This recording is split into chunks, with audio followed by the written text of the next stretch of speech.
Selamat pagi, doktor dan teman-teman.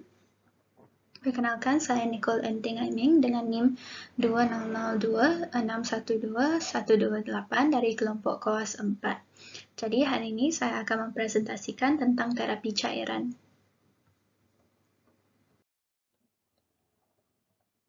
Jadi, manajemen cairan bertujuan untuk mempertahankan volume intravaskular dan preload jantung, status koagulasi, homeostasis asam basa, dan juga keseimbangan elektrolit dalam tubuh. Jadi elektrolit merupakan molekul transionisasi yang terdapat di dalam darah, jaringan, dan sel tubuh. Molekul tersebut baik positif iaitu cation maupun negatif iaitu anion menghantarkan arus listrik yang membantu mempertahankan pH dan level asam basa di dalam tubuh. Jadi secara umum, air diperlukan di dalam tubuh untuk proses transport molekul dan juga nutrien di dalam tubuh. Selain itu, air diperlukan untuk mempertahankan keseimbangan suhu tubuh dan memfasilitasi metabolisme tubuh.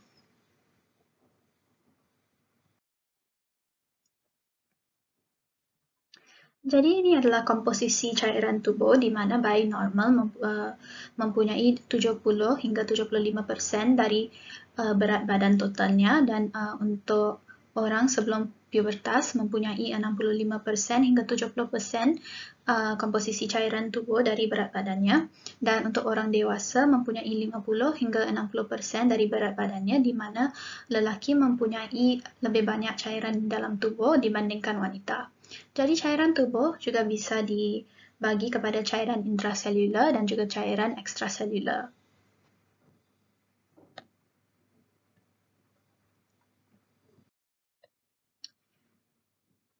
Jadi di tubuh manusia terdiri daripada 60% air dan 40% tisu. 60% air itu bisa dibagi kepada 40% di intracellular space dan 20% di extracellular space. Dan 20% kandungan air di extracellular space bisa dibagi lagi menjadi 15% di interstitial space dan 5% di intravascular space.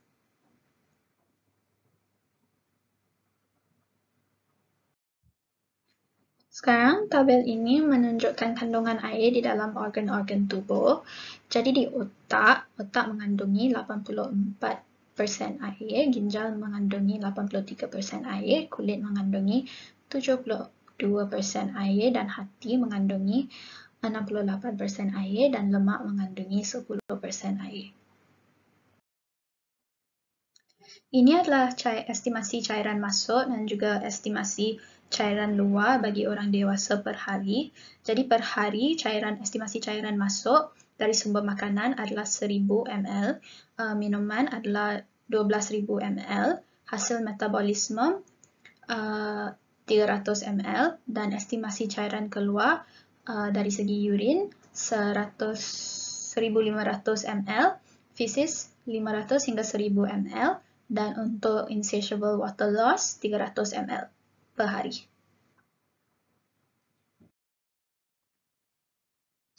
Jadi ini adalah proses pergerakan cairan tubuh. Jadi cairan tubuh bisa bergerak di dalam tubuh melalui transport pasif, iaitu osmosis dan juga difusi, dan juga transport aktif. Sekarang saya akan membahas tentang transport pasif terlebih dahulu. Jadi saya akan membahas tentang osmosis. Osmosis adalah proses perpindahan larutan yang memiliki konsentrasi rendah melalui membran semi-permeable menuju larutan yang memiliki konsentrasi lebih tinggi hingga tercapai keseimbangan konsentrasi. Jadi semi-permeable itu bermaksud membran selektif terhadap molekul-molekul tertentu. Transport pasif yang kedua adalah proses difusi di mana terdapat dua, iaitu difusi sederhana dan difusi terbantu. Jadi untuk difusi sederhana atau simple diffusion, difusi adalah peristiwa mengalirnya atau berpindahnya suatu zat dalam pelarut dari bahagian berkonsentrasi tinggi ke bahagian yang berkonsentrasi rendah. Perbedaan konsentrasi yang ada pada dua larutan disebut dengan gradient konsentrasi. Jadi, ini adalah gambaran simple diffusion. Jadi pada proses difusi, minimal harusnya melibatkan dua zat, di mana salah satu zat berkonsentrasi lebih tinggi daripada zat yang lainnya. Jadi keadaan ini dapat menjadi driving force pada proses difusi. Dan difusi akan terus terjadi hingga seluruh partikel tersebar luas secara merata atau mencapai keadaan yang keseimbangan atau mencapai keadaan di mana terdapat keseimbangan di mana perpindahan molekul tetap terjadi walaupun tidak ada perbezaan konsentrasi. Yang kedua adalah difusi terbantu atau facilitated diffusion, di mana proses difusi yang memerlukan bantuan protein pembawa. Misalnya enzim sebagai protein pembawa. Ini adalah gambaran facilitated diffusion. Jadi yang ketiga adalah transport aktif, di mana transport aktif adalah pergerakan molekul ke dalam atau luar dari sel melalui membran sel, dari daerah yang mempunyai konsentrasi rendah ke daerah yang mempunyai konsentrasi yang lebih tinggi.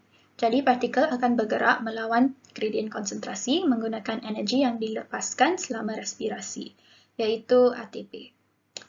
Jadi sebagai contoh, transport aktif di dalam tubuh adalah seperti pengambilan glukosa oleh sel epitel di bili usus halus. Ini adalah gambaran transport aktif yang berlaku di dalam sel.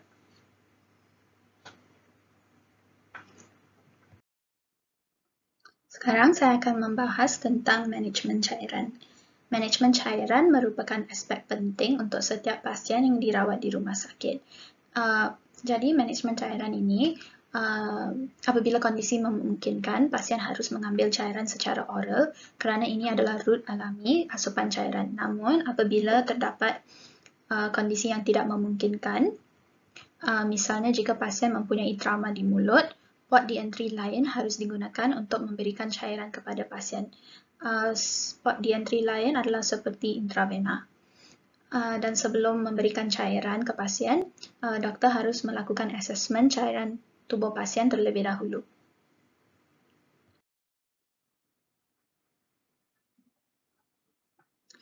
Jadi ini adalah prinsip terapi cairan. Jadi pada umumnya, cairan ini diberi sebagai rumatan, resusitasi, atau pengganti, ataupun replacement.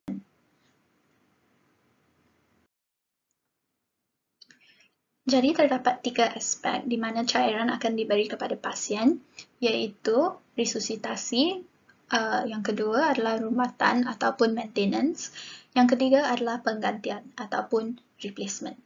Jadi yang pertama iaitu resusitasi. Resusitasi bertujuan untuk mengembalikan volume intravaskular sehingga mengembalikan perfusi ke jaringan perifer.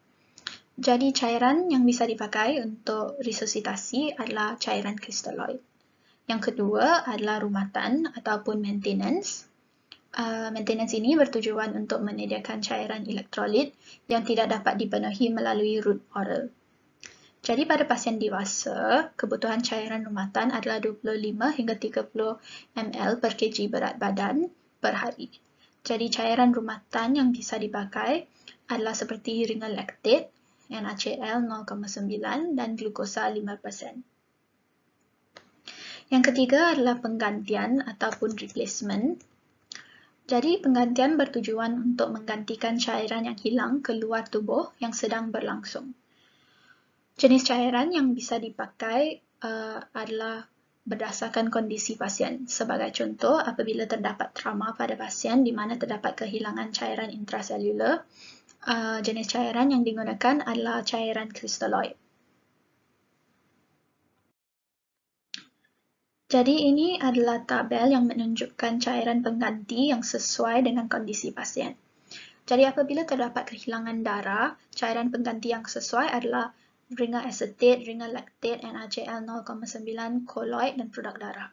Apabila terdapat kehilangan plasma, bisa dipakai ringan asetate, ringan lactate dan selanjutnya.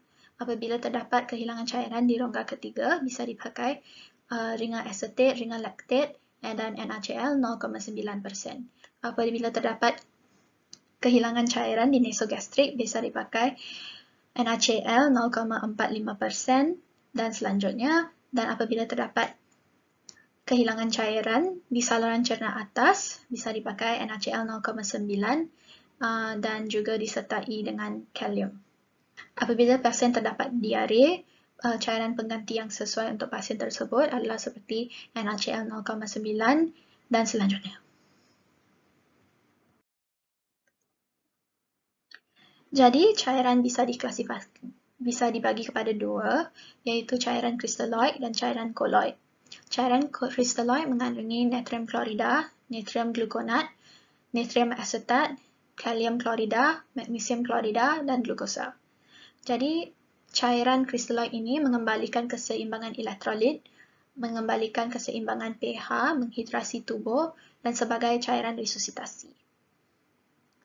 Kedua adalah cairan koloid yang memiliki molekul yang lebih berat dengan aktivitas osmotik yang menyebabkan cairan bertahan lama di dalam ruang intravaskular. Jadi terdapat 3 jenis cairan kristaloid. Yang pertama adalah cairan hipotonik seperti dextrose 5%. Yang kedua adalah cairan isotonik yang efektif untuk cairan resusitasi. Sebagai contoh, cairan isotonik adalah seperti ringan laktat dan NaCl 0,9. Yang ketiga adalah cairan hipotonis, yaitu selin 3%, selin 5%, dextrose 5%, dan laktat.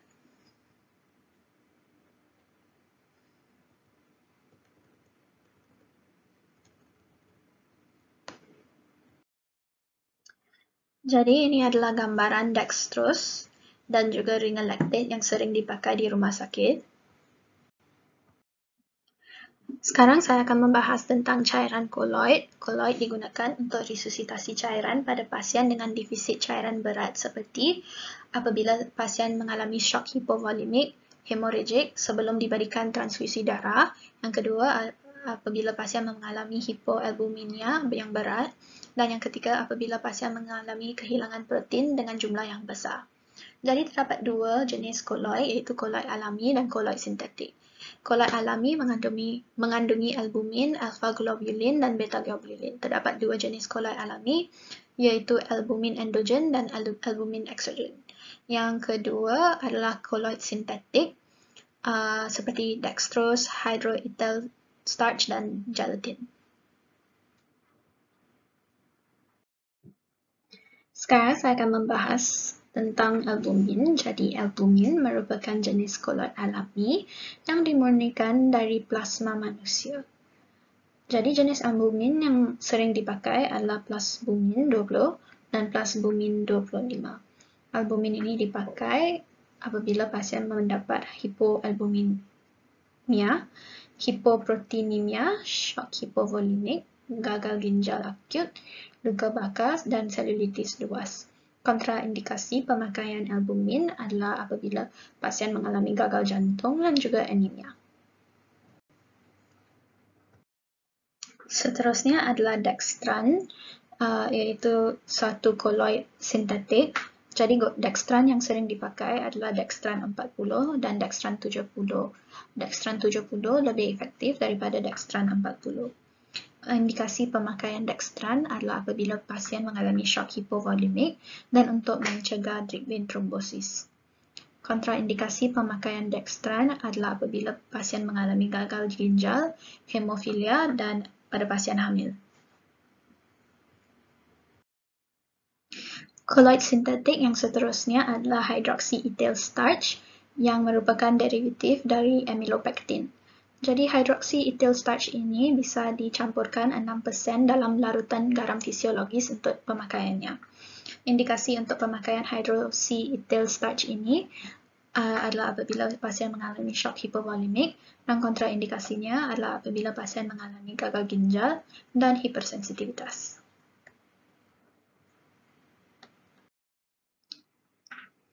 Koloid sintetik yang ketiga adalah gelatin yang dipakai sejak tahun 1915. Jadi, jenis gelatin yang sering dipakai di rumah sakit adalah seperti modified fluid gelatin, urea bridge gelatin, dan oxypolygelatin. Pemakaiannya adalah apabila pasien mengalami shock hipovolemik, acute normovolemic hemodilution, dan sebagai preloading sebelum anestesi regional. Dan kontraindikasi pemakaian gelatin pada pasien apabila pasien mengalami infak myokard acute dan juga pasien yang mengalami gagal jantung. Jadi cairan yang ideal untuk pasien adalah cairan yang tidak menyebabkan gangguan pada organ, tidak mahal, bisa diterima pada semua pasien dari segi agama dan kepercayaan, dan cairannya mudah tersedia. Jadi ini adalah tabel yang menunjukkan perbezaan antara cairan kristaloid dan juga cairan koloid. Untuk cairan kristaloid, kelebihannya adalah lebih mudah tersedia dan murah, komposisi serupa dengan plasma seperti cairan ringan asetat dan ringan laktat mempunyai cairan komposisi yang serupa seperti plasma. Dan ketiga, bisa disimpan di suhu kamar. Keempat adalah bebas dari reaksi anafilaktik dan komplikasi minimal pada pasien. Kekurangan cairan kristaloid adalah bisa menimbulkan edema dan oksigenasi jaringan terganggu. Untuk cairan koloid, kelebihannya adalah ekspansi volume plasma tanpa ekspansi interstitial. Yang kedua, ekspansi volume lebih besar daripada kristaloid dan durasi lebih lama di jaringannya. Yang keempat adalah oksigenasi jaringan lebih baik, dan kelima adalah insiden edema paru atau edema sistemik lebih rendah dibandingkan dengan kristaloid. Dan kekurangan cairan koloid adalah bisa menyebabkan anafilaksis pada pasien, koagulopati, dan albumin bisa memperberat depresi myokard pada pasien shock. Sekarang saya akan membahas cara perhitungan kebutuhan cairan pada pasien mengikuti rumus 421. Jadi, pasien diberikan 4 cc per kg berat badan per jam untuk 10 kg pertama berat badannya, dan seterusnya 2 cc per kg berat badan per jam pada 10 kg keduanya, dan 1 cc per kg berat badan per jam untuk 10 kg yang ketiga dan berikutnya, di mana 1 cc adalah 1 ml. Jadi inilah perhitungan untuk tetesan per minit, di mana faktor pertetesannya untuk cairan makro adalah 20, untuk mikro adalah 60. Jadi untuk mendapatkan tetesan per minit, jumlah cairan yang masuk, iaitu cc-nya, dikali dengan faktor tetesan, dibagi dengan lama infusnya, dikali dengan 60 minit. Sekarang saya akan membahas tentang dehidrasi.